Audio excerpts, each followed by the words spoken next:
Shane, 1953, is not just a timeless classic. It is a film that has captivated audiences with its gripping tale of a wandering gunslinger trying to escape his violent past.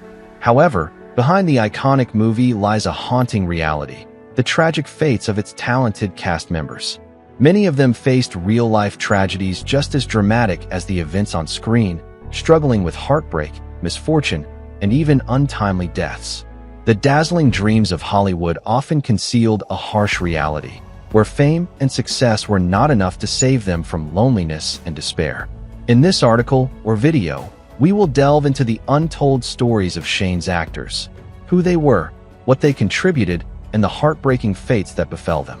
Join us as we honor their lives, reflect on their legacies, and uncover the sorrow hidden behind one of Hollywood's most legendary films. Jack Palance, 1919 to 2006.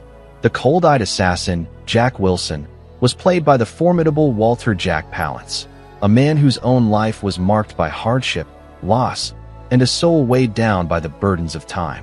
Born in 1919 in the coal mining town of Latimer Mines, Pennsylvania, Palance was the son of Ukrainian immigrants, a heritage that gifted him a fierce resilience, but also a lifetime of struggle. Before his days as a silver screen villain, he fought both in the boxing ring and on the battlefields of World War II, where his face was forever altered by a plane crash, forcing him to endure painful reconstructive surgery. That new face, hardened like chiseled stone, became his calling card, perfect for the merciless gunslinger in Shane and later a host of other villains, from Sudden Fear, 1952, to Batman, 1989. But behind his steely glare was a man tormented by solitude.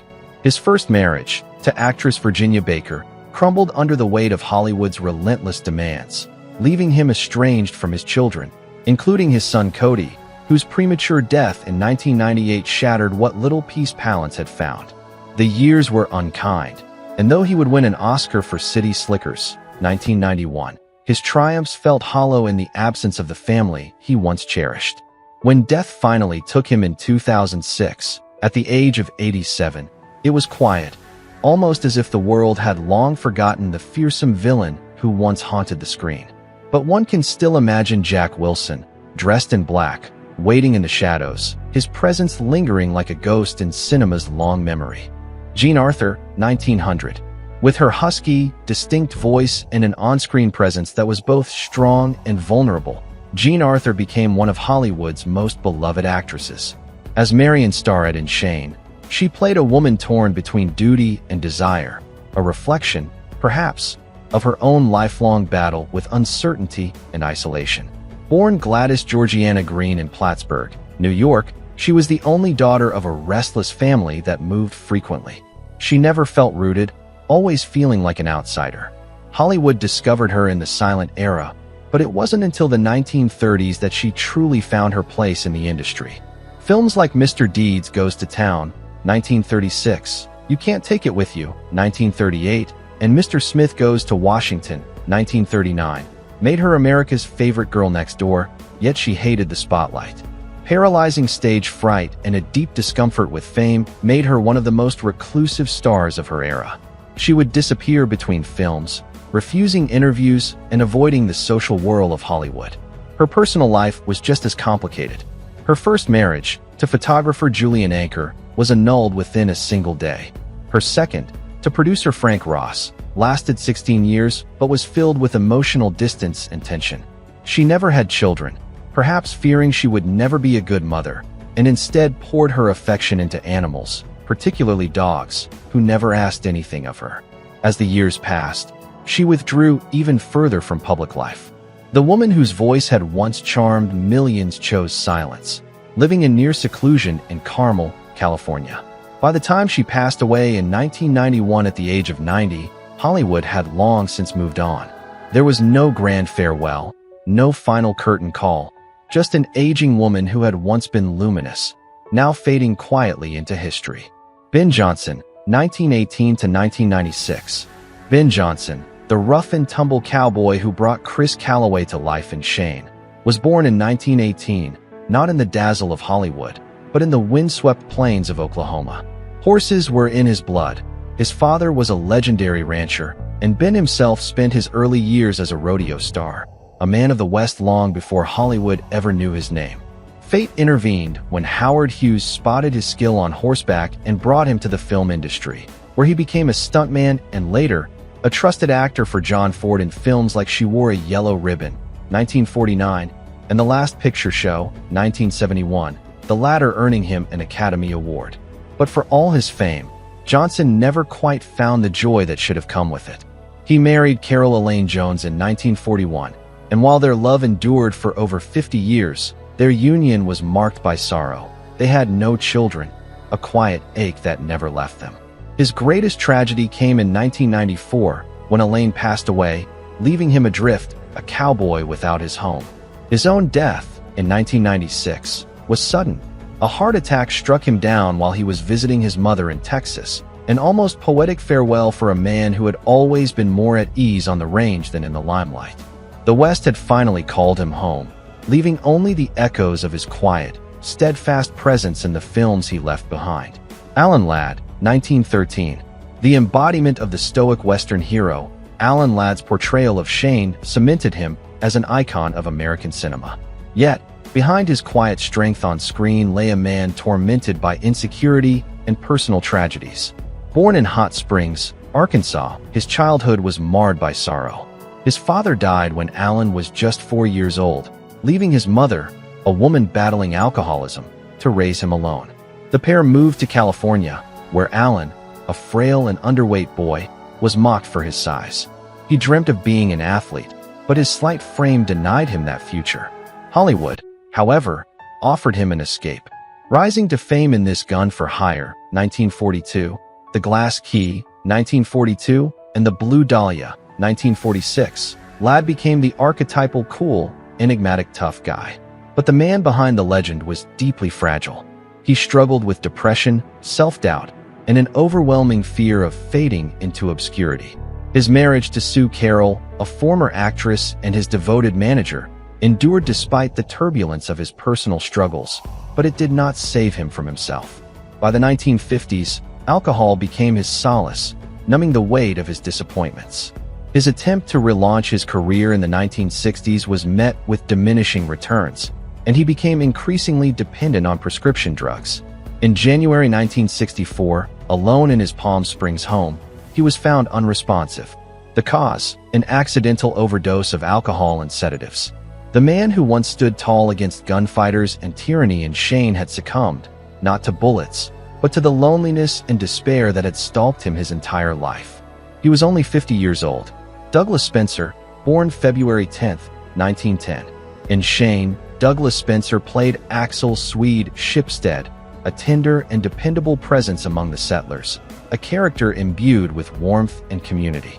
Spencer's understated gravitas had already marked him as a memorable presence in science fiction and drama alike, perhaps most famously as the sympathetic newspaperman Scotty in Howard Hawks' The Thing from Another World, 1951, or his quietly powerful turn as the angel in Billy Wilder's The Big Carnival, 1951. Yet Spencer's own story was marked by a quiet despair. He never married, had no children, and lived in the persistent shadow of larger stars, often overlooked despite his raw sincerity. His health declined rapidly in the early 1960s, and on October 6, 1960, he died of diabetes-related complications in Los Angeles. He was only 50. There were few mourners, fewer tributes. His death was a soft whisper in a town that prizes noise. Spencer's legacy, like his life, is buried in the margins, tragically understated, heartbreakingly forgotten. Brandon DeWilde, 1942. He was the golden child of Hollywood, a boy whose face radiated innocence, whose voice in Shane calling out, "Come back, Shane," would echo in cinema history forever. But Brandon DeWilde, who played young Joey Starrett, never truly found his way back. His life, once so full of promise, became a tragic story of a child star lost in the shadows of his own past. Born into a theatrical family in Brooklyn, Brandon was thrust into the limelight early. He was only 7 when he starred on Broadway, his talent undeniable, his future seemingly boundless. By the time he appeared in Shane, 1953, he had already earned an Academy Award nomination. More roles followed. HUD, 1963, alongside Paul Newman. In Harm's Way, 1965, with John Wayne. But as he grew older, Hollywood's affection for him waned.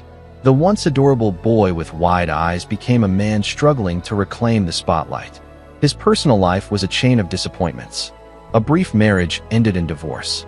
His second wife, Janice Jarrow, watched as he drifted aimlessly, lost in a haze of discontent. Alcohol and drugs crept into his life, numbing the pain of obscurity. On July 6, 1972, fate dealt its cruelest blow. Driving through Colorado, he lost control of his camper van, crashing into a fence. Trapped inside the wreckage, he suffered massive injuries. He was rushed to the hospital, but it was too late. He was gone at just 30 years old, his life cut short before he ever had the chance to find the happiness that had always eluded him. The boy who had once watched Shane ride into the distance had now disappeared himself, leaving only the echoes of his youthful cry behind. Alicia Cook Jr., born December 26, 1903. In George Stevens' classic 1953 Western Shane, Alicia Cook Jr. portrayed the humble yet defiant homesteader Stonewall Tory, whose tragic death marked a turning point in the film's emotional arc. It was a role that mirrored much of Cook's career, a quiet man who specialized in playing twitchy, doomed figures in the shadows of noir. From Wilmer the Gunsel in The Maltese Falcon, 1941, to Harry Jones in The Big Sleep, 1946, he became the face of frailty in a ruthless world. Behind the screen, Cook lived a life of heartbreak and solitude. His marriage to actress Elvira and Peggy McKenna crumbled in the 1940s, and they had no children. After suffering a massive stroke in 1990, Cook was left nearly speechless and paralyzed. The once ubiquitous character actor spent his final years in a care facility in Big Pine, California, far removed from the bright lights of Hollywood. He died alone on May 18, 1995, at age 91, his passing largely unnoticed by a world he had once thrilled in silence. Van Heflin, 1908. He was the kind of actor who carried a quiet strength, a man whose presence on screen spoke of integrity and resilience. As Joe starred in Shane, he was the unwavering family man, a hard-working rancher whose devotion to his wife and son masked the unspoken sacrifices of his life.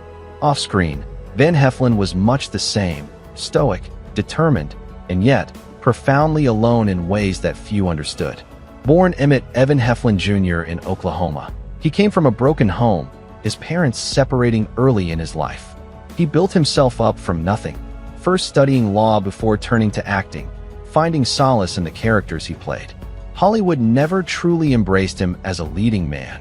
Despite his Academy Award-winning performance in Johnny Eager, 1942, and powerful roles in The Strange Love of Martha Ivers, 1946, and 3:10 to Yuma, 1957. He never fit the mold of the matinee idol, always slightly apart, slightly distant. His personal life mirrored his career, never quite at peace. His marriage to Frances Neal, an actress turned socialite, was tumultuous, filled with silences that spoke louder than words. They had 3 children, but Heflin was a man of few expressions of affection, leaving an emotional distance between him and his family. As he aged, his star faded, and he became increasingly isolated. Then, in July 1971, tragedy struck. He suffered a massive heart attack while swimming off the California coast. Paralyzed, helpless in the water, he was found too late. For days, he lingered in the hospital, his once commanding voice silenced. On July 23rd, death finally took him, his body failing as he lay alone in a sterile hospital room. He was 62, a man who had once stood tall, now reduced to whispers of memory. What are your thoughts on the deaths of the actors in Shane, and which of them do you remember the most? Share your thoughts in the comments below, and don't forget to subscribe to the channel and turn on the notification bell so you never miss our latest videos.